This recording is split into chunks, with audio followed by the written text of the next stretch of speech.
I got Jesus, I got all that I could ever need. Nah, Bapak Ibu, saya rasa Bapak Ibu ya ini waktunya kita dibangunkan kembali iman kita supaya kita ini sadar buat apa sih kita ini bergereja. Buat apa kita ada di dalam gedung ini? Buat apa setiap minggu kita beribadah? Apakah hanya seperti ini saja?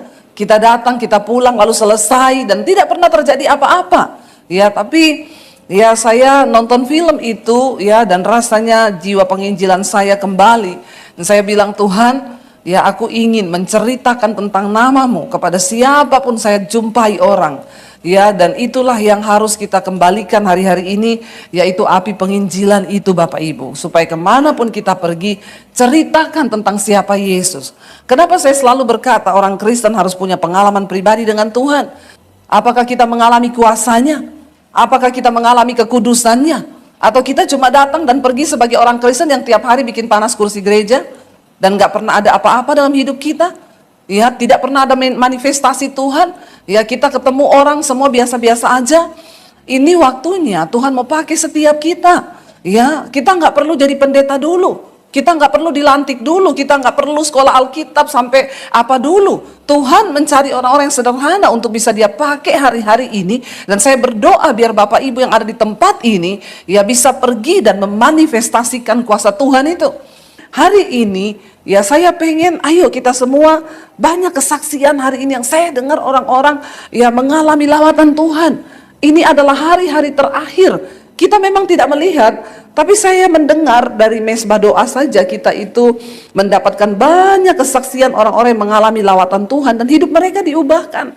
Ya, bahkan orang-orang yang tadinya belum kenal Yesus, pergerakan Tuhan hari-hari ini saudara tidak dapat dibatasi lagi. Tapi saya mau ajak saudara, ayo ikut terlibat di dalamnya.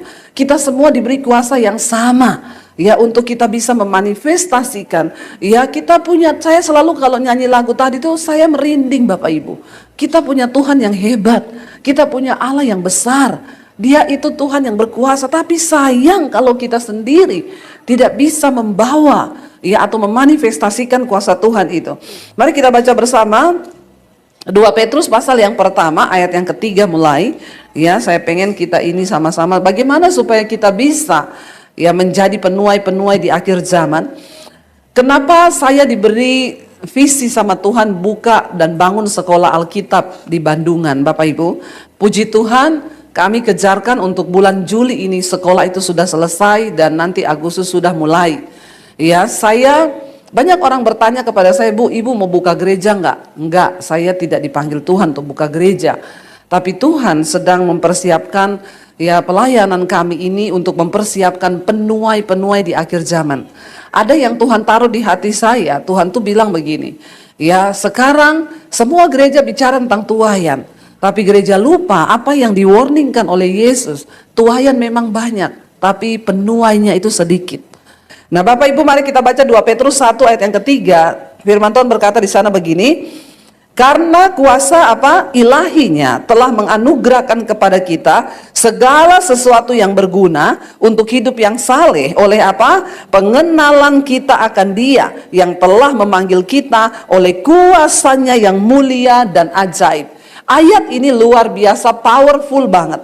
Dikatakan karena kuasa ilahinya telah menganugerahkan kepada kita segala sesuatu yang berguna untuk hidup yang saleh oleh pengenalan kita akan Tuhan. Ya, banyak orang Kristen tidak mampu menjadi maksimal di dalam panggilan kekristenannya. Kenapa? Karena engkau tidak mengalami kuasa ilahinya dan engkau tidak masuk lebih dalam di dalam pengenalan yang benar akan Tuhan. Saya mendapati kasihan orang Kristen di gereja gede puluhan ribu yang sudah mengalami kuasa ilahi dan benar-benar mengenal Tuhan dengan benar itu bisa dihitung dengan jari. Karena ternyata banyak yang jadi jemaat ikut-ikutan. Ya, jadi orang Kristen ikut-ikutan. Bahkan Yesus berkata, aku tahu mereka ini ribuan orang datang. Mereka ini gak sungguh-sungguh mencari aku. Mereka itu datang hanya karena mereka sudah makan dan menjadi kenyang. Banyak orang berpikir dia datang ya supaya hidupnya diberkati, ya supaya keluarganya diberkati, tokonya diberkati. Ya, makanya kita tidak pernah mengalami yang namanya kuasa ilahi Tuhan itu yang memerdekakan setiap kita. Masih banyak orang Kristen yang duduk di bangku gereja puluhan tahun dengan pemahaman dan prinsip-prinsip Alkitab yang salah. Kemarin saya sampaikan di seminar ya di tempat ini. Ya, ada orang kaya datang kepada saya, "Bu, anak kami ini sekolah di Amerika. Ibu tolong doakan mereka besok mau berangkat ke Amerika, kasih mereka pemahaman Alkitab, lalu Ibu tumpang tangan supaya hidup mereka diberkati." Saya bilang, "Ya, jam berapa besok berangkat?" Jam 8 pagi mereka ke bandara. Ya udah, saya mau datang tapi papahnya harus ikut karena papanya sibuk, bisnismen, orang kaya. Waduh, istrinya bilang, "Kayaknya kalau bapaknya ya saya nggak bisa jamin ada atau tidak ya." Dia minta pendeta datang berkati anaknya, tapi dia sendiri kayaknya sibuk, nggak punya waktu buat anaknya. Pret nggak? Pretnya yang kenceng dong, yang panjang. Pret, itu baru mantap. Kenapa bisa terjadi begitu Bapak Ibu? Pemahaman kekristenan kita tuh dangkal. Maaf aja, saya bilang pret aja, nggak apa-apa. Memang pret imanmu. Sorry ya. Dia pikir kalau datang pendeta, lalu pendeta tumpang tangan atas anaknya, terus anaknya itu diberkati. Maaf Bapak Ibu, konsep yang seperti ini nggak ada di Alkitab. Bukan karena pendeta anakmu bisa diberkati, tapi berkat itu turun dari orang tua. Suami istri yang bertobat, anak-anaknya juga pasti diberkati Tuhan. Lalu saya bilang sama ibunya, "Bu, kalau ibu minta saya datang besok jam 8, saya minta suami ibu harus ada, karena dia bapaknya." "Waduh, saya tanya dulu ya, dia sibuk nggak dia ini, kalau dia nggak ada saya nggak datang." Makanya saya bilang, kita juga sebagai hamba Tuhan, jadilah hamba Tuhan yang benar, kasih tahu yang benar sama jemaat. Jangan cuma karena mau dapat amplop, dikasih PK gede, terus menghalalkan segala cara. Akhirnya ya sudah, enggak apa-apa. Mana saya doain pakai minyak, ini minyaknya dari Israel. Ini yang doakan dari nabi sana, rabi sana. Pret. Tuhan tidak bisa direkayasa. Tuhan tetap Tuhan, prinsipnya tetap prinsip kebenaran. Akhirnya Bapak Ibu, dia bilang, "Ya udah Bu, ya gimana ya kalau dia nggak ada, Ibu nggak mau." "Iya, saya nggak mau." Akhirnya datanglah pagi saya, "Suami, iya Bu, bisa, suami saya bisa, harus bisa." Begitu saya datang, saya berdoa. Setelah itu saya kasih minyak urapannya ke suaminya sama istrinya. "Bu, Pak, ini minyaknya, silakan Bapak tumpang tangan ke anakmu." Bapaknya bingung. "Aduh, saya Bu, aduh, saya Bu, itu yang benar." "Lah kok saya? Lah kenapa Pak?" Dia bisikin saya, "Katanya kalau kita ada dosa, kita tumpang tangan ke anak, nanti anak juga transfer spirit." Saya tanya, "Emang Bapak punya spirit apa?" "Spirit oye oye." "Kenapa Bapak takut tumpang tangan ke anak?" "Ya nanti gini Pak, masih ada waktu bertobat. Masuk ke kamar doa dulu, minta pertobatan. Bapak bertobat dulu sana, supaya kalau ada spirit-spirit gitu usir dulu." Saya nggak tahu bapaknya ini ada spirit apa. Terus saya bilang gini, "Pak, sorry ya, bukan cuma soal tumpang tangan. Walaupun Bapak nggak tumpang tangan sama anak, kalau Bapak sebagai orang tua hidup di dalam dosa, maka kutuk itu turun ke anakmu." Amin Bapak-bapak. Bertobat Bapak-bapak. Jangan suka selingkuh, jangan mata jelalatan. Ya, bertobat, hidup sungguh-sungguh dalam kekudusan. Amin. Dan nggak usah khotbah yang manis-manis sama orang Kristen hari-hari ini.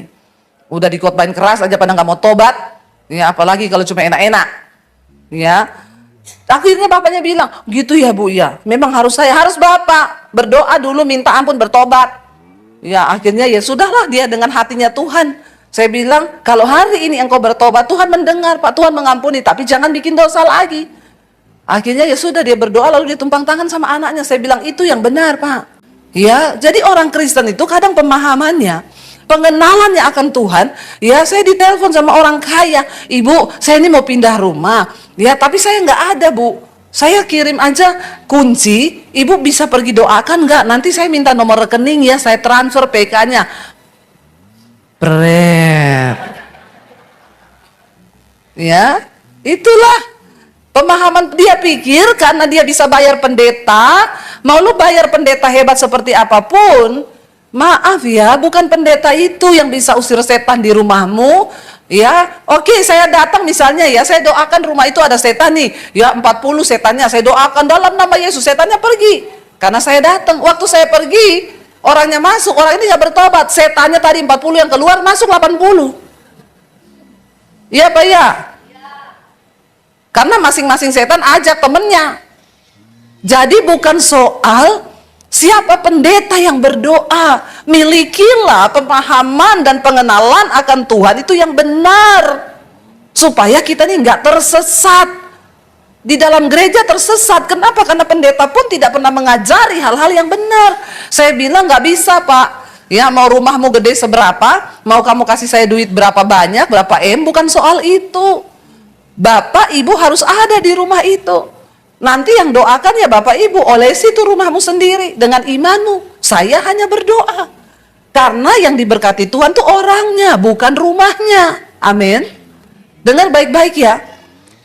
Walaupun rumah itu banyak setan, kalau yang masuk ke situ orang benar, setannya pergi. Amin. Tapi walaupun rumah itu bersih, yang masuk orangnya banyak dosa, nggak bertobat, ya jadi sarang setan. Itu pemahaman yang benar, karena Tuhan memberkati orangnya. Jadi saudara, kalau mau cari tempat usaha, nggak apa-apa, yang tusuk sate, beli aja, malah murah. Amin. Ya saya tuh beli rumah di Jakarta, cari yang tusuk sate, rumah tua, banyak setan. Itu yang saya cari, karena murah harganya. Ya, itu harganya bisa setengah kali, ya 2 kali lipat loh sama rumah sebelahnya. Dan benar saya di Jakarta beli rumah dapat gitu, tusuk sate, rumah tua, lama nggak dihuni, banyak setan.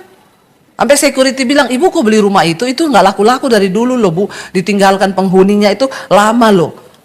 Makanya itu nggak ada orang yang mau di situ. Bahkan dulu penghuninya meninggal di situ, itu dimandikan di dalam kamar situ bu. Ya jenazahnya. Saya bilang terus kenapa Pak? Ya ibu tahu ya rumah kalau kayak begitu nggak apa-apa. Ya tapi itu banyak setannya, nggak apa-apa Pak. Kalau saya masuk setannya pergi, nanti dia pindah ke pos satpammu. Satpamnya gini, astagfirullah. Jangan gitu dong bu. Ya iya, kalau Bapak nggak bertobat, ya setannya tinggal sama Bapak. Karena setan tuh suka tinggal sama orang yang banyak dosa. Amin apa amin? Maaf ya Bapak Ibu. Setan Tuhan nggak bisa direkayasa. Setan tuh tahu kok temennya siapa. Biar mau diusir kayak apa, dia tahu hidupmu, dia tahu kelakuanmu. Ya jadi jangan main-main hari-hari ini. Mari kita hidup dengan iman yang murni di hadapan Tuhan. Amin. Engkau sudah mengalami kuasa ilahinya diberikan kepada kita supaya hidup kita ini dikatakan diberi segala sesuatu yang berguna untuk hidup yang lebih benar, untuk hidup yang lebih saleh, karena oleh pengenalan kita akan Tuhan. Semakin kita mengenal Tuhan, hidup kita ini semakin berubah.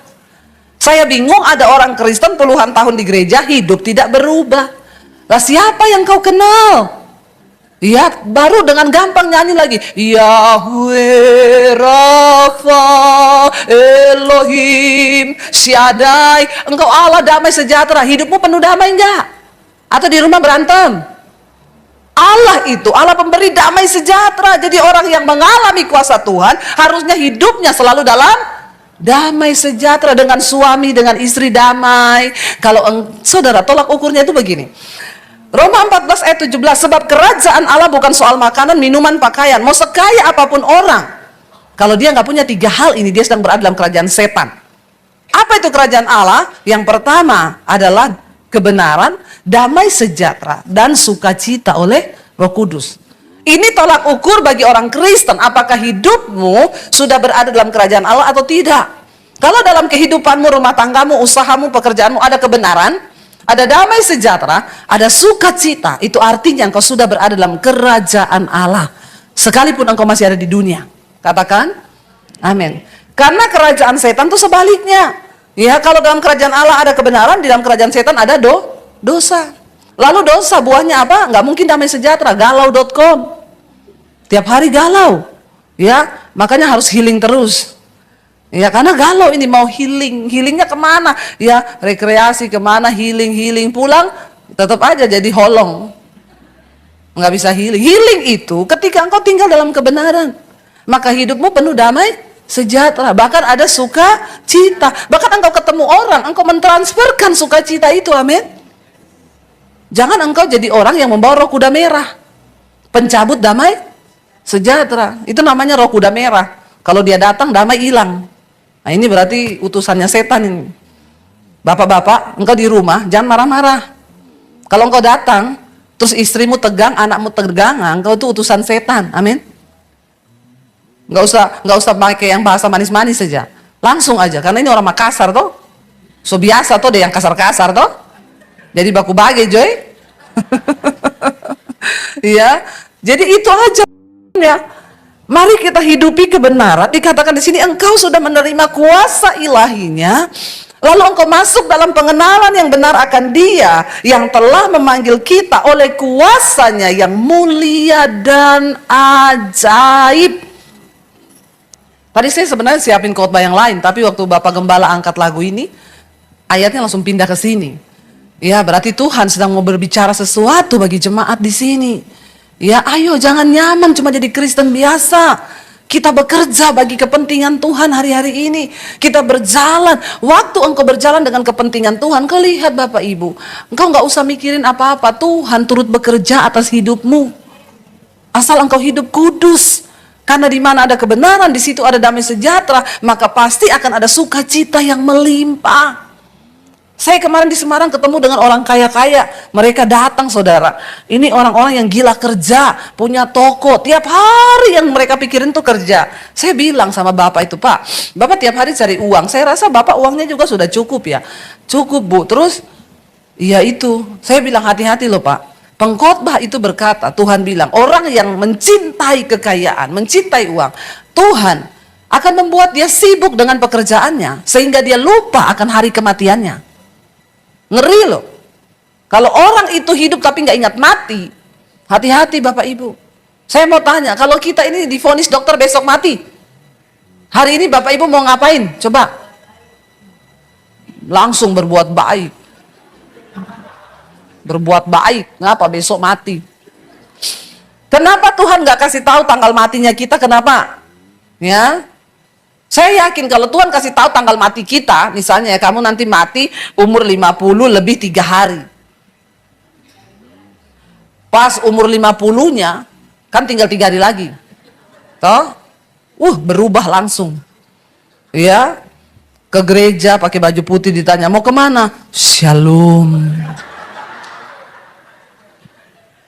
Mau kemana? Ke gereja ngapain? Doa puasa. Kenapa berubah? 3 hari lagi mati.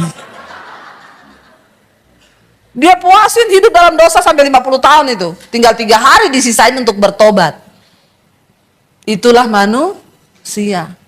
Kenapa Tuhan gak kasih tahu tanggal mati kita tanggal berapa? Supaya kita hidup berjaga-jaga. Hiduplah seolah-olah kamu akan mati besok. Kalau kita tahu kita mati besok, hari ini kita ngapain? Yaitu kemarin yang saya saksikan, kita ke Israel itu. Naik pesawat terusak, semua seolah-olah udah terbang mau mati. Telepon keluarga minta maaf. Saya minta maaf kalau saya ada salah ya, tolong maafin.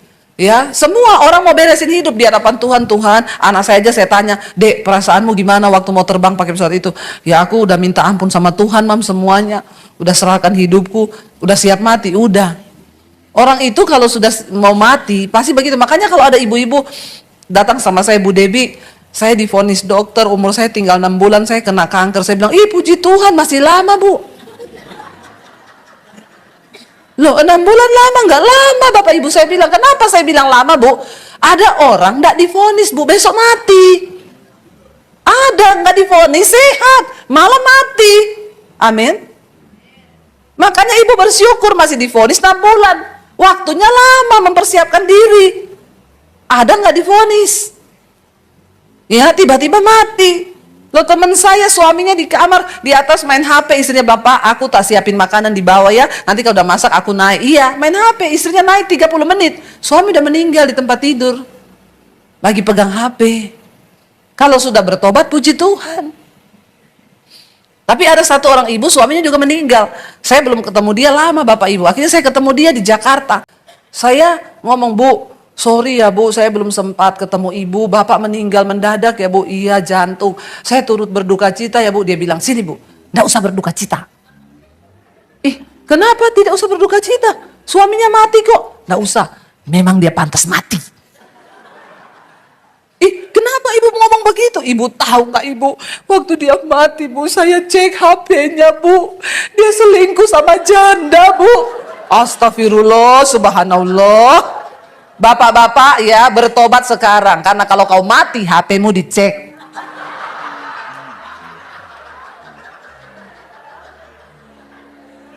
Amin. Jangan main-main dengan Tuhan. Jangan main-main ya. Udah gitu istrinya bilang, ibu tahu sebelum dia meninggal beberapa minggu, saya tuh berdoa sama Tuhan. Lalu Tuhan bilang gini, dia bilang, Tuhan kenapa ya hidup kami begini terus? Mau usaha rasanya susah, mau buka pintu jalan ternyata tertutup lagi. Tuhan tuh jawab saya apa Bu? Karena ada dosa yang menghalangi berkatku. Lalu dia bilang sama suaminya, Pak, aku tuh berdoa. Tuhan tuh ngomong ada dosa. Pak, kamu ada dosa apa Pak? Mending kamu ngomong sama saya. Marah suaminya, dosa apa sih? Kamu itu memang selalu sukanya gitu. Suami kalau ditanya sesuatu marah, biasanya benar ibu-ibu. Halo bapak-bapak, nggak usah marah, biasa aja careless. Kalau tidak melakukan, biasa aja careless. Marah bapak ibu, marah. Dan akhirnya 2 minggu, nggak lama. Jadi saya bilang sama istrinya, berarti memang Tuhan itu mau tegur suamimu lewat engkau Bu. Tapi Alkitab bilang berbahagialah orang yang mengaku dosanya lalu meninggalkannya. Tapi terkutuklah, binasalah orang yang menutupi dosanya. Istrimu bisa kau tutupi, tapi Tuhan tidak bisa Bapak Ibu. Ya, demikian juga ibu-ibu. Saya nggak mau bapak tuh, karena saya dimarahin bapak-bapak. Katanya Ibu Debbie tuh kalau khotbah bapak-bapak terus diserang. Padahal bapak-bapak itu selingkuhnya sama ibu-ibu juga. Saya pikir iya juga ya. Jadi sekarang saya juga mau ngomong sama ibu-ibu. Ya, bertobat. Ya, jangan hidup dalam kenajisan, dalam percabulan. Mati satu saat nanti, hati-hati. Karena Alkitab berkata, Tuhan tidak berkenan kepada kematian orang fasik, tapi pada pertobatannya. Makanya kita selalu ngomong, orang itu kok kalau baik cepat mati, kalau jahat nggak mati-mati ya. Karena sebenarnya Tuhan tunggu dia bertobat. Karena sebenarnya Tuhan tidak mau orang fasik itu mati. Dia tahu itu akan masuk kepada penghukuman. Tapi kalau orang itu nggak mau tobat-tobat, ya sudah, habis waktu, time limit. Tuhan bilang memang ini orang ditentukan untuk binasa. Nggak mau bertobat. Istrinya ngomong aja, Pak, saya itu dapatnya ayat ini Pak. Kalau kamu ada dosa ngomong Pak, supaya rumah tangga kita diberkati. Marah ngamuk, padahal benar simpen janda. Ya ayo Bapak Ibu, ya hari ini dikatakan kita ini sudah menerima kuasa ilahi. Bahkan di ayat lain firman Tuhan berkata, roh yang membangkitkan Kristus dari kematian, itu ada dalam dirimu dan diri saya. Itu roh yang membangkitkan Kristus dari kematian. Itu roh wow nggak? Wow banget. Masa roh itu nggak bisa bikin engkau lepas dari rokok, judi, persinahan, percabulan, homoseksual, lesbian, semua perselingkuhan. Roh itu mampu ketika engkau melibatkan dan bilang, Tuhan manifestasikan kuasa ilahimu di dalam hidupku. Tidak ada yang mustahil. Lampu sudah dinyalakan, berarti sudah habis waktu. Habis waktu ini? Ya. Jadi Bapak Ibu, ayo saya mau bilang sama kita semua, sebelum terlambat. Jangan bilang saya tidak ingatkan ya. Kita nggak usah bicara kiamat lah, masih lama. Yang namanya kematian di depan kita semua loh. Jangan pernah sombong berasa engkau itu nggak mati-mati, terus hidup di dalam dosa. Ya sekarang itu dengan orang mati-mati ngeri loh, nggak sakit loh. Nggak sakit loh, nggak apa loh. Ya, nggak ada apa-apa. Makanya kemarin grup Israel pada takut mau berangkat naik pesawat yang habis diperbaiki tuh. Saya bilang, kamu itu kalau soal mati, nggak usah tunggu mati naik pesawat jatuh. Di kamar mandi, kepleset juga bisa mati. Lo teman saya loh, dari Palu terbang ke Jakarta mau ketemu anak-anak, mau liburan di Bandung. Ngambil bagasi, istrinya kebelet ngomong ke suaminya, say tungguin tas kita nanti lihat ya, aku mau ke toilet bentar. Istrinya ke toilet 10 menit balik nyari, loh suamiku mana ya?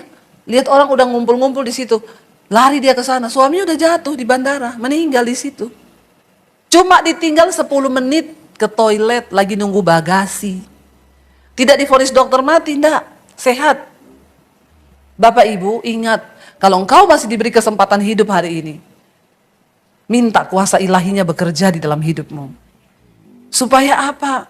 Ya, kita mengalami kuasa Tuhan. Dan saya tuh sekarang, kerinduan saya cuman, saya pengen Tuhan beritakan tentang Yesus kepada banyak orang. Saya pengen ceritakan tentang Tuhan.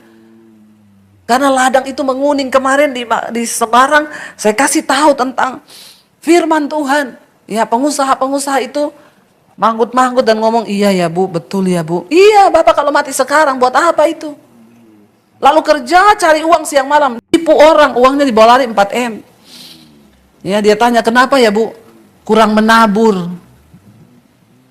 Bapak Ibu, kalau engkau pelit, kikir, nggak pernah nabur, berkatmu itu dicuri. Ya, ada aja caranya mencuri iblis. Entah ditipu orang, entah kau sakit, harus berobat, mobilmu ditabrak, apa aja. Makanya jadi orang jangan pelit. Bilang kanan kirimu, jangan pelit, tatap matanya. Tatap, supaya kada roh kikir, roh pelit, pergi jauh-jauh. Ya, jadi orang jangan medit, pelit, kikir. Alkitab bilang orang kikir nggak masuk surga. Ada ayatnya. Orang pelit nggak masuk surga. Ya, nanti kalau engkau itu pelit, uangmu kau tahan terus. Ya itu caranya hilang begitu. 4M lo ditipu orang. Cari uang 4M berapa bulan, berapa tahun saudara? Lama cari uang 4M itu. Tapi makanya ya kalau banyak kesialan di dalam dirimu, tanya Tuhan, aku ini kayaknya kurang nabur ya. Amin. Mukanya nggak usah begitu menatap saya. Giliran dibilang pelit aja, ya tatapannya itu kayak, ya saya ini sudah mempraktekkan dan saya mengalami, makanya saya bisa ngomong. Ya, jangan tahan. Kalau engkau disuruh Tuhan menabur, tabur. Engkau lihat orang yang berkekurangan, ya. Saya ini setiap hari, ya, kalau saldo di rekening saya sudah bertambah, saya tanya Tuhan, siapa lagi nih yang harus saya berkati? Apalagi nih, setiap bulan sudah ada semua pos-posnya. Berkati pendeta-pendeta di desa, ini buat ini, bangun gereja, sudah ada. Tapi setiap hari saya masih bertanya, siapa Tuhan? Ya, yang harus saya berkati lagi. Semakin engkau mengalir Bapak Ibu, semakin berkat Tuhan itu juga mengalir. Tapi kalau kau jadi laut mati, ya jangan jadi laut mati. Laut mati itu kadar garamnya tinggi sekali. Tidak ada kehidupan di dalamnya. Ikan nggak ada, bahkan orang kecemplung di situ mati muntah darah. Ya, karena kadar garam yang tinggi. Laut mati, itu laut almarhum. Dan semua yang masuk di dalam juga pasti jadi almarhum.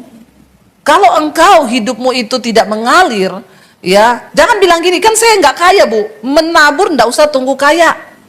Orang Kristen tuh punya banyak alasan untuk melakukan firman. Makanya engkau tidak diberkati. Persembahan terbesar yang tercatat dalam Alkitab bukan dari orang kaya, tapi dari seorang janda miskin. Ya, kenapa Tuhan catat itu? Untuk mempermalukan kita ini yang selalu berkata, saya nggak bisa menabur, saya masih miskin. Selalu ada cara untuk engkau bisa menabur. Ya udah gitu, bawa persembahan di gereja. Ya saya pernah naik taksi ke gereja, dikasih sama sopirnya uang receh-receh. Pak, kenapa uangnya receh-receh? Loh ibu mau ke gereja kan? Iya, biasanya orang kalau mau ke gereja naik taksi minta uang receh Bu. Buat apa? Katanya buat kolektor. Sampai sopir taksi aja tahu loh. Orang Kristen mau ke gereja tukar uang kolektor receh-receh. Kebangetan nggak? Ya kebangetan. Sampai di gereja ngasih persembahan, lagunya persembahan kami sedikit sekali.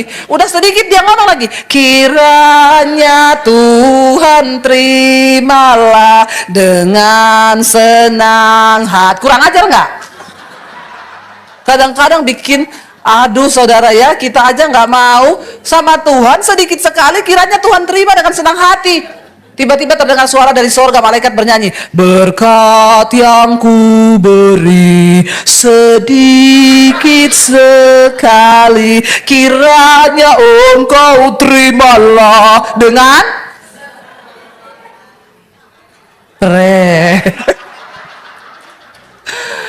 memang banyak ya Kristen prep. Bagaimana mungkin mintanya sama Tuhan berkat yang besar, tapi memberinya sedikit Kiranya Tuhan terima dengan senang hati. Kalau kita dikasih berkat sama Tuhan juga sedikit sekali, mau nggak terima dengan senang hati? Kalau nyanyi, kiranya Engkau memberkati aku berlimpah-limpah, kata malaikat, udah pinter jemaat di sini ya. Ya, malaikat itu geleng-geleng kepala lihat orang Kristen ini. Mintanya berkat berlimpah-limpah, hidupnya tidak dipersembahkan sungguh-sungguh buat Tuhan, uangnya dikasih yang sedikit sekali. Hati-hati Bapak Ibu, kunci engkau mengalami berkat Tuhan hari-hari ini, banyak menabur. Itu prinsip firman Tuhan, saya sudah mengalami. Ya, menabur. Saya berani menabur banyak, tapi saya nggak berani beli tas mahal-mahal. Saya bersyukur taburan saya lebih besar daripada untuk kepentingan diri. Ya saya kalau dikasih yang mahal saya pakai karena dikasih. Tapi suruh saya beli, enggak. Saya nggak berani. Tapi saya bersyukur. Kenapa? Tuhan memberikan itu di hati. Tidak semua orang bisa melakukan itu. Semua karena anugerah. Amin. Anugerah. Orang saya mau beli tas 65 juta aja, ya udah mau gesek. Ada suara di hati bilang, itu jadi satu pastori loh di desa. Nggak jadi saya beli, saya balikin, nggak jadi mas. Lu kenapa bu? Enggak. Dia nggak tahu tawanan roh. Ada roh yang bicara di sini. Ya saya nggak berani Bapak Ibu. Ya tapi saya menabur ratusan juta untuk pembangunan gereja di desa. Saya berani. Dan itu kasih karunia Tuhan. Minta kalau hari ini engkau pelit, bilang Tuhan beri aku rohmu. Beri aku kuasa ilahimu. Supaya aku bisa memanifestasikan semua kasih karuniamu dalam hidupku. Supaya hidupmu itu berarti Bapak Ibu. Kalau engkau mati, banyak orang akan ngomong, aduh ya dia itu hidupnya luar biasa, sudah saya pun sendiri mengalami berkat Tuhan lewat hidupnya. Ya, bagian kita adalah siap-siap hari-hari ini. Ya, kalau kita melihat saudara tanda-tanda zaman, dan saya pun secara pribadi hari ini mendapat satu desakan yang kuat dari dalam roh untuk terus menyuarakan tentang kedatangan Tuhan, mempersiapkan jemaat menjadi umat yang kudus dan layak. Karena kita percaya, maaf saudara, surga itu tempat yang mulia, dan tidak semua orang Kristen masuk surga. Ya, jangan berpikir, oh saya kan Kristen, saya ke gereja tiap minggu, udah pasti masuk surga. Ya, maaf saja, kita mau masuk ke istana presiden aja tidak bisa sembarangan orang. Ada syarat dan ketentuan yang berlaku, apalagi untuk masuk dalam surga. Hari-hari ini banyak nilai mulai bergeser. Orang dibawa kepada mencari kepuasan untuk diri sendiri. Ya, sehingga banyak hal terjadi.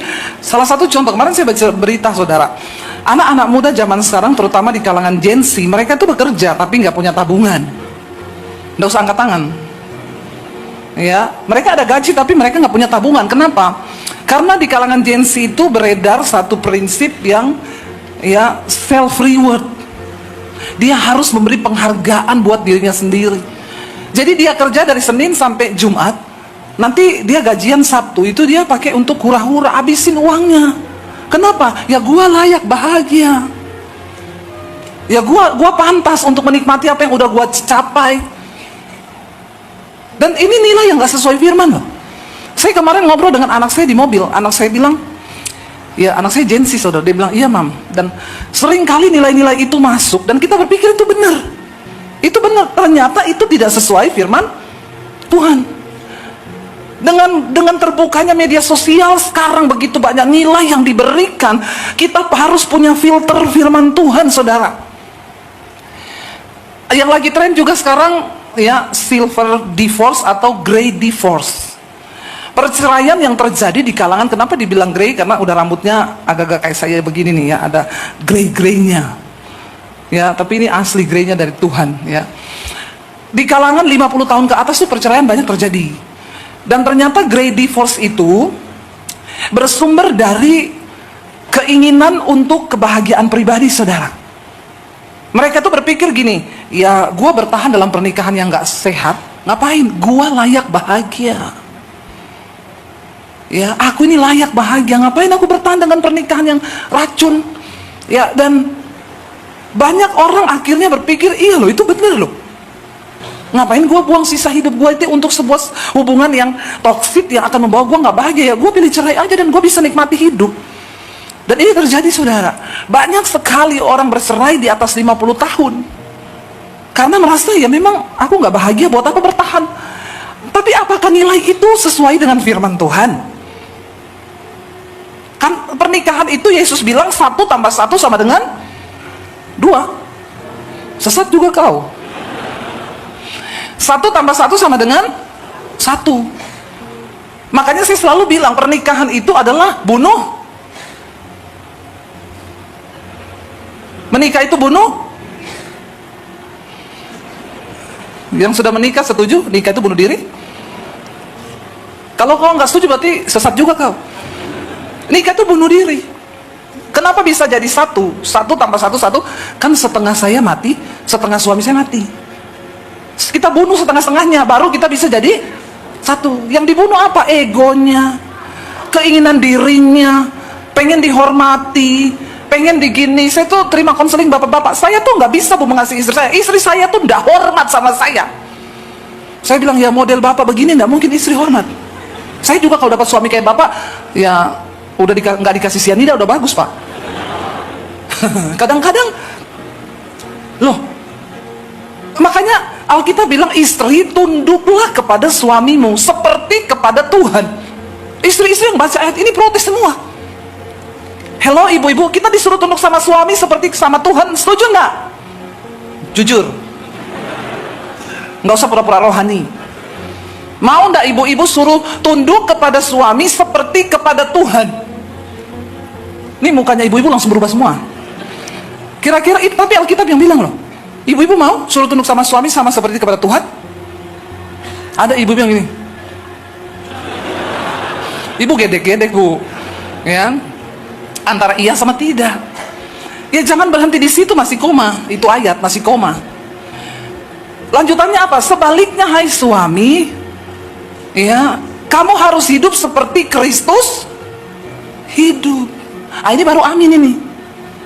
Kalau suami kita hidupnya seperti Kristus, kita tunduk nggak ibu-ibu? Wah, baru masuk rumah udah gini, ting. Kayak di keraton tuh. Kalau suami hidupnya seperti Kristus hidup, ya otomatis istri tunduk sama seperti kepada Tuhan. Masalahnya, Bu, suami saya ini kayak setan. Nggak bisa suruh tunduk sama seperti kepada Tuhan. Ayo kita mengambil bagian kita masing-masing dalam rumah tangga, mematikan daging kita, jangan ikuti hawa nafsumu. Dan jangan seperti prinsip-prinsip sekarang, yuk kita harus kasih self reward, kasih nilai buat dirimu. Lu pantas bahagia, lu gajian habisin duitmu buat lu, nggak usah bahagia sama istri karena lu yang kerja. Istri juga, ya ngapain gue bertahan dalam pernikahan yang kayak gini, gue pantas bahagia, gue tinggalin aja nih suami sama anak-anak yang bikin gue pusing. Lah kalau dunia semua isinya begitu, mau jadi apa saudara? Tanpa kita sadari hari-hari ini firman itu bergeser terus, bergeser, bergeser, bergeser. Ya lama-lama sesat. Makanya Tuhan bilang waktu ini harus dipercepat. Nah kalau nggak dipercepat, nggak ada yang selamat kita. Sesat semua. Nah kita lihat apa yang Rasul Paulus ajarkan tentang kita harus melatih diri kita. Buka 1 Korintus pasal yang ke-9 ayat 24 mulai. 1 Korintus 9 ayat 24 saudara. Ya kita akan lihat bagaimana sih kita nih harus hidup sesungguhnya supaya kita ini berkenan sama Tuhan. 1 Korintus 9 ayat 24. Baca bersama 1, 2, 3. Tidak tahukah kamu bahwa dalam gelanggang pertandingan semua peserta turut berlari, tetapi bahwa hanya satu orang saja yang mendapat hadiah. Karena itu larilah begitu rupa sehingga kamu memperolehnya. Ayat 26, ayat 25. Tiap-tiap orang yang turut mengambil bagian dalam pertandingan menguasai dirinya dalam segala hal. Mereka berbuat demikian untuk memperoleh mahkota yang fana, tetapi kita untuk memperoleh suatu mahkota yang abadi.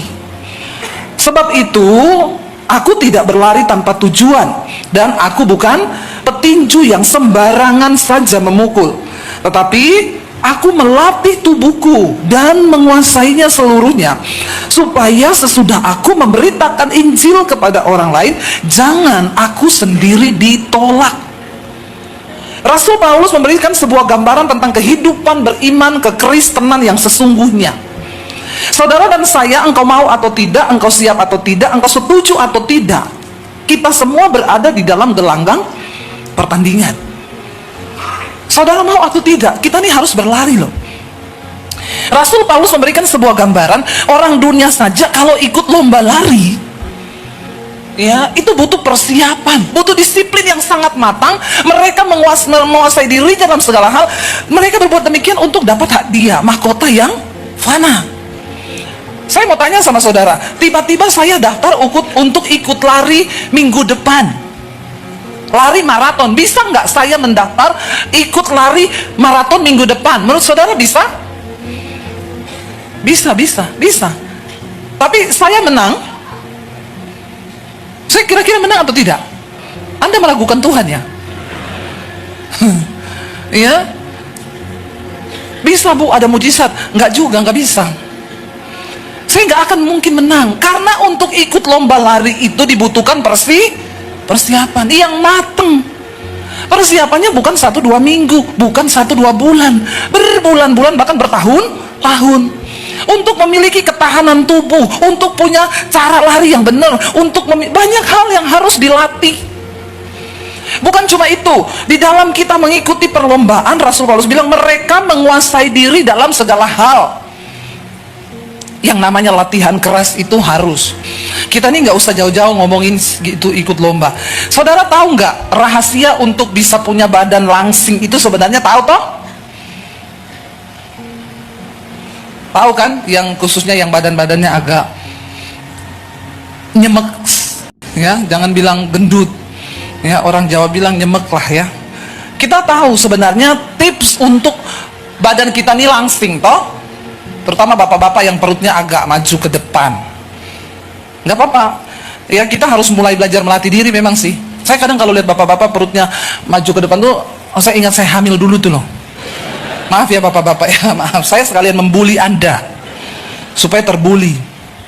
Saya kadang ngomong sama suami saya, itu bapak itu nggak capek ya? Saya dulu hamil 9 bulan capek loh, bawa perut gitu. Itu bapak kok seumur hidup ya? Kita tahu nggak cara untuk menurunkan berat badan tuh, tahu nggak? Tahu. Saya sama suami sangat tahu. Kami tahu, tapi mau turun itu susahnya minta ampun. Auzubillahi minasyaitonirrajim. Ya, tapi tahu tipsnya ya. Tunda sarapan, nggak usah sarapan sampai jam 10 apa jam 11. Makan nggak apa-apa, kurangi karbo, kurangi gula, berhenti jam 6 sore. Itu toh pak, turun loh pak, turun. Saya ngomong sama diri saya sendiri juga ini. Tapi menguasai diri itu memang susahnya minta ampun. Iya pak, iya. Kalau kita kembali sebenarnya semua kepada penguasaan diri. Ya, memang penguasaan diri itu, aduh, enggak gampang. Tapi saya mau belajar, saudara. Lumayan nih, barusan turun lagi 2 kilo. Ya, mau ngejar 5 kilo aja, nggak usah banyak-banyak. Nanti kalau kekurusan jelek juga. Ya, mau sehat. Hidup mati di tangan Tuhan, tapi sehat di tangan kita dong, ya. Kalau sakit jangan salahin Tuhan. Itu bukan, Tuhan, aku menerima takdir ini. Kata malaikat, lu rakus. Jangan bilang takdir Tuhan. Ya, itu karena kau nggak bisa menguasai mulut. Karena Rasul Paulus juga bilang, Alkitab bilang, hidup mati dikuasai lidah. Lidahnya pengen makan enak terus, mati. Saudara, kita tahu menguasai diri itu tidak gampang. Makanya sebenarnya musuh yang terbesar itu bukan orang lain, bukan suamimu, bukan istrimu, tapi diri sendiri. Nah, dunia menawarkan sekarang itu, lu layak bahagia, lu nggak bisa bertahan dalam keadaan ini. Kalau istrimu gitu, lu cerai aja, cari istri yang lebih baik. Ada istri yang lebih baik, saudara. Ya, semuanya itu berimpak karena dari kita dulu kok. Bagaimana kita memperlakukan istri, ya begitu juga akan terjadi dalam sebaliknya, saudara. Ada bapak-bapak bilang, aku nih dulu bu, waktu mau menikah, saya bergumul doa puasa, cuma satu doa saya, Tuhan aku minta istri yang benar. Tuhan kasih bu, saking benernya aku salah terus. Iya enggak bapak-bapak, salah doa kau. Kau doa minta istri yang benar, istrimu kebenaran, akhirnya kau salah. Ya, yang ada itu sebenarnya kita nih melatih diri. Ya jangan bercerai di usia 50 cuma untuk bahagia. Sebenarnya bahagia, Tuhan tuh kan bilang, kita nih harus mati bagi diri kita sendiri. Nah, Rasul Paulus tuh bilang, orang-orang yang ikut perlombaan itu menguasai diri dalam segala hal. Mereka berbuat demikian untuk dapat mahkota yang fana. Aturannya ada untuk lomba lari, pakai sepatu lari. Ada orang ikut lomba lari datang pakai sepatu roda? Boleh ikut lomba? Yang nggak memenuhi syarat. Ini lomba lari, bukan sepatu roda. Kalau ikut lomba lari sudah ditentukan nih jalurnya ini. Kita tahu ada jalan pintas di situ, jalan tikus. Ada pelari lewat jalan pintas, maka dia gugur dari perlombaan. Di dalam iman kekristenan kita ada standar Tuhan yang harus kita ikuti. Tidak bisa seenak-enaknya pakai cara kita. Ya, aku layak bahagia dong, aku layak dong untuk beri self reward. Tuhan bilang berkutuklah orang yang mengandalkan dirinya sendiri. Jangan andalkan apapun dari diri kita. Sebaliknya Rasul Paulus bilang, kita ini apalagi, kita ini sedang berlomba untuk memperoleh mahkota yang abadi. Serius loh saudara, surga itu ada, neraka itu ada.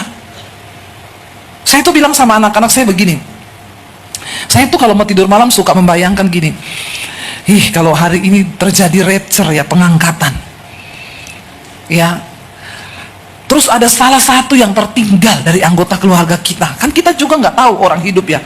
Saya tuh kepengen anak-anak saya tuh hidup benar. Tapi kan kembali lagi kan kita nggak bisa kontrol mereka 24 jam.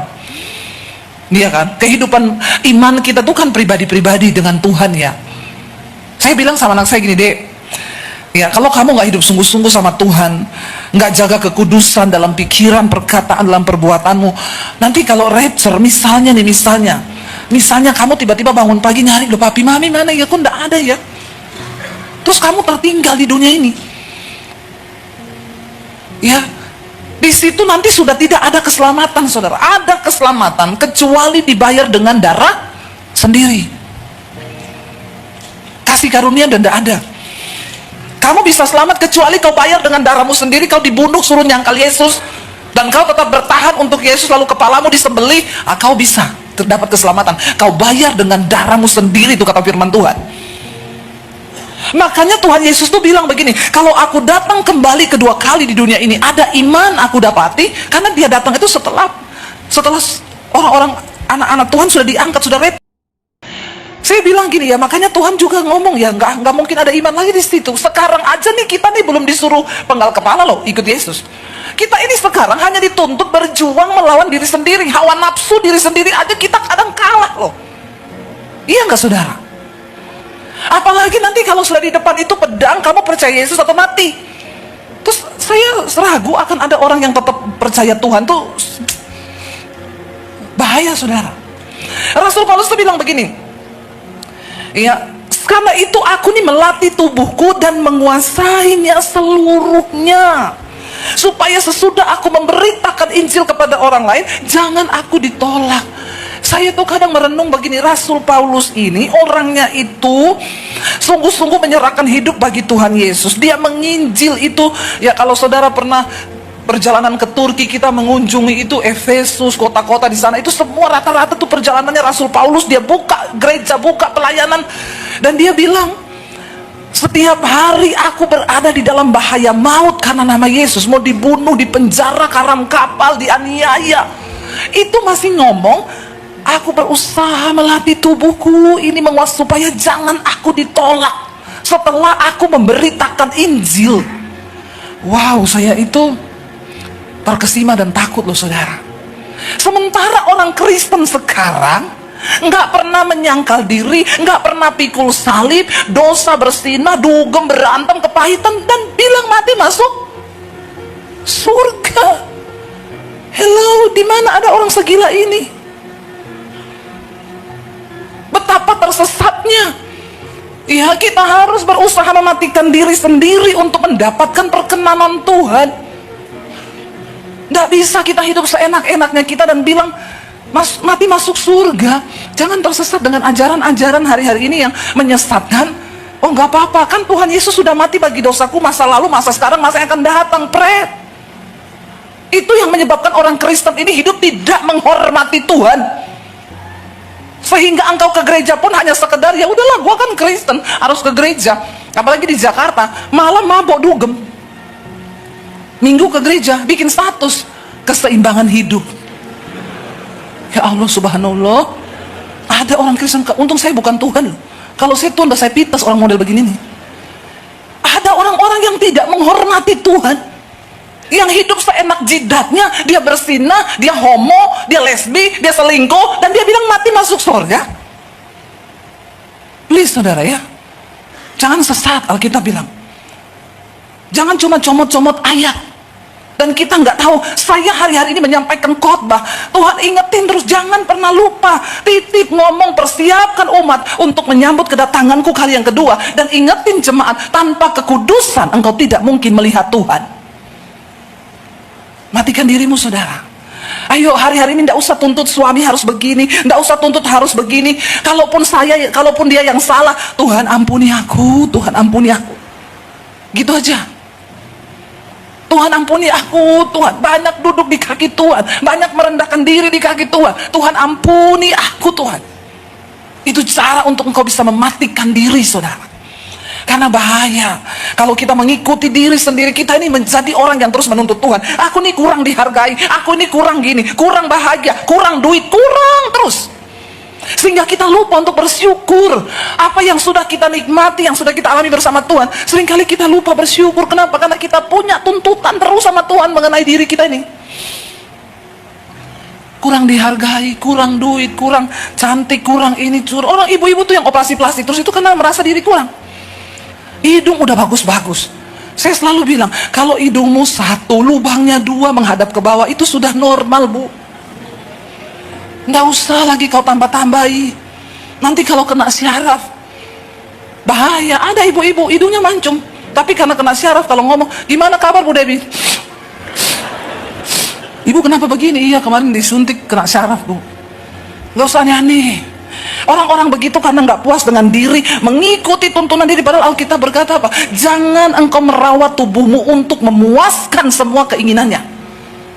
Merawat tubuh itu sepantasnya, bukan untuk memenuhi keinginannya. Akhirnya kita melakukan segala cara. Saya ini mau di-endorse sama satu klinik kecantikan ternama di Jakarta. Bu, kami mau menawarkan kerjasama endorsement sama ibu. Ibu bisa pilih semua treat gratis, tapi pokoknya unlimited, ibu pilih apa aja. Syaratnya setiap ibu ambil treat, ibu cuma cukup upload di story satu, di TikTok ibu satu, sama di Instagram ibu satu. Saya tahu di klinik itu saudara, buat facial tuh aja bisa belasan juta, artis-artis masuk ke situ. Ya, lalu dia tawarkan, ini Bu ada gini, dia kasih lihat yang sudah masuk ke klinik kami. Ini hidungnya sekarang jadi mancung, ini dagunya sekarang jadi kecil. Ya, saya bilang, saya takut nanti Tuhan tidak kenal saya. Mati, begitu berdiri di pintu, ya, dipanggil Debbie Basir. Saya masuk, malaikat bilang, bukan ini, bukan. Debbie Basir itu dulu hidungnya pesek loh. Ya, dagunya biasa, ini kok tiba-tiba udah dagunya panjang, hidungnya mancung. Saya bilang, enggak dulu deh, terima kasih. Ya, semua orang ambil Bu, ambil itu klinik. Ngapain? Saya merasa sudah cukup dengan diri saya. Saya harus benahi apa yang ada di dalam ini, karena Tuhan gak tertarik dengan yang di luar. Ya, saya tanya sama suami, menurutmu gimana Say? Dia bilang, gak usah, nanti kau jadi lain. Nanti aku kayak tidur kayak orang lain. Gak usah, begini aja sudah cukup. Saudara, rasa cukup itu yang bisa membuat kita bersyukur. Kalau kita nggak punya rasa cukup, ya Alkitab itu bilang begini, coba kita lihat.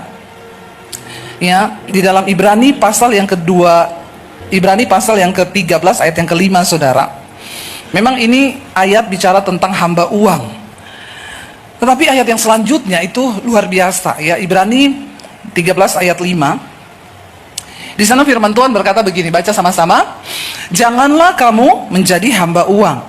Ayat yang B ini yang saya mau garis bawahi, baca. Cukupkanlah dirimu dengan apa yang ada padamu, karena Allah telah berfirman, aku sekali-kali tidak akan membiarkan engkau, dan aku sekali-kali tidak akan meninggalkan engkau. Rasa cukup di dalam diri kita sendiri itu yang seringkali itu yang bisa membuat kita bersyukur. Ada orang sudah punya banyak tapi karena dia rasa nggak cukup-cukup sehingga dia nggak bisa bersyukur. Ya makanya ibu-ibu itu nggak pernah berhenti, saudara. Kalau sudah sekali perbaiki hidung itu nanti pengen balik terus setiap hari. Ya, menghabiskan uang ratusan juta hanya untuk permak diri karena dia pikir Tuhan tertarik dengan apa yang ada di luar. Tuhan tuh tertarik dengan apa yang ada di dalam. Manusia batiniah kita dari sini. Ketika engkau dalam rumah tangga, jangan tuntut suamimu bikin kau bahagia. Tapi Tuhan, aku mau belajar untuk berkata, ampuni aku Tuhan. Biarkan aku ini mati bagi diriku. Dan aku bisa melakukan yang terbaik buat rumah tanggaku. Karena iblis itu jahat, saudara. Ya, iblis itu selalu menggoda kita. Tapi nggak usahlah kita tuduh iblis jahat karena memang dia sudah jahat. Jangan terbiasa menyalahkan iblis terus. Tapi mari kita lihat pada diri kita sendiri. Karena musuh terbesar orang itu ialah dirinya sendiri. Makanya firman Tuhan bilang, manusia itu dicobai oleh keinginannya sendiri. Ia dipikat lalu terseret olehnya. Saya mau kasih contoh begini, saudara. Ini persoalan yang kecil-kecil aja. Saya kalau di rumah itu memang saya selalu bangun lebih pagi. Ya, kadang jam 4 saya udah bangun. Ya, kalau udah bangun nggak tahu mau ngapain lagi, saya ke dapur. Ya, saya lihat apa gitu, piring kotor, ada yang nggak beres, saya bersih-bersih, lalu saya masak. Kadang lagi masak itu, ya setan itu mulai ngomong gini, kamu kan udah capek toh, kamu cuci piring, kamu beresin rumah, anak-anakmu masih tidur. Ibu-ibu jangan senyum-senyum, saya tahu juga kadang kau digoda begitu.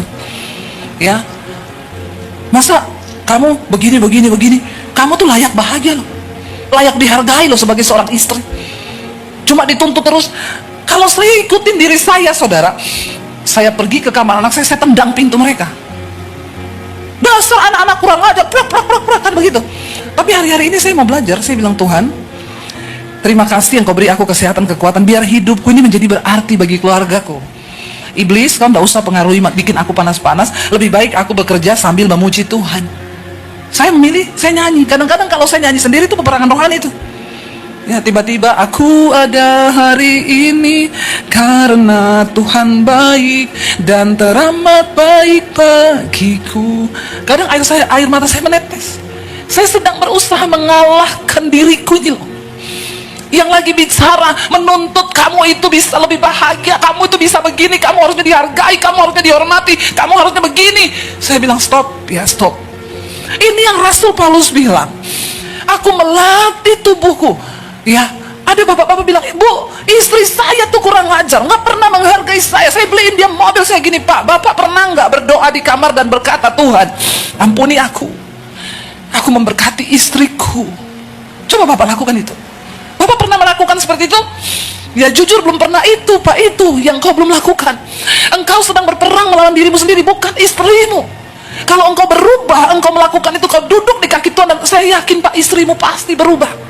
Tapi kalau kau cuma tuntut istri, kau tuntut suami, kau tuntut anak, dan kau tidak pernah berubah, disitulah letak, saudara, kesalahan kita nih. Dan yang paling bahaya, Tuhan nanti nggak kenal kita. Karena kita tidak berusaha melatih tubuh kita dan menguasainya seluruhnya. Cukupkan dirimu dengan apa yang ada hari ini. Katakan, aku bersyukur Tuhan, buat rumah tanggaku, buat keuanganku. Mungkin istriku nggak menghargai aku, tapi cukup. Aku bersyukur, ampuni aku.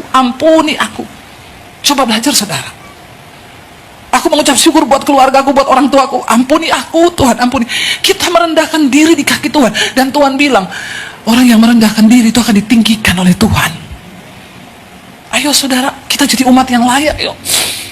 Ini pesan-pesan yang Tuhan titip. Ayo ingatkan jemaat. Karena keselamatan itu pribadi-pribadi. Selama Tuhan masih kasih waktu kita bertobat, ayo bertobat. Berhenti menuntut, harusnya begini, aku ini harusnya begini. Stop. Dan hari-hari ini banyak duduk aja di kaki Tuhan. Ampuni aku Tuhan. Ampuni aku Tuhan. Supaya kita bisa tutup mulut dan mencari perkenanan Tuhan. Itu memang tidak mudah. Tapi orang-orang yang mau mematikan dagingnya, dirinya, mereka yang berkenan sama Tuhan. Kalau kita mau, saudara, cuma itu yang Tuhan tunggu. Saya bilang, Pak, stop, kau tuntut istrimu.